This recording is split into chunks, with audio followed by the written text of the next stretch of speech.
Bagsak sa kamay ng batas ang top 1 most wanted person sa bayan ng Kawayan, Ilocos Sur na naharap sa kasong 3 counts of lascivious conduct. Sa bisa ng warrant of arrest, matagumpay siyang naaresto ng mga operatiba ng Kawayan Municipal Police Station bilang bahagi ng patuloy na kampanya ng PNP laban sa mga lumalabag sa karapatang pantao, lalo na sa kabataan. Police Master Sergeant Marvin J. Romero, sa report. Estado ng mga operatiba ng City of San Fernando PNP ang isang most wanted person sa barangay San Agustin, San Fernando, La Union. Kinilala ni Police Lieutenant Colonel Rogelio B. Miedes, hepe ng City of San Fernando Police Station.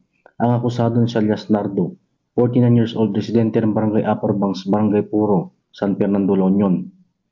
Dakong alas 3 ng hapon ng maristong nasabing akusado sa bisa ng warrant of arrest na nilagyan Honorable Robert T. Kawin, Presiding Judge, Regional Trial Court, 1st Judicial Region Branch 29, San Fernando City, La Union, sa kasong paglabag sa prostrated homicide at mayroong rekomendadong piyansang 24,000 pesos.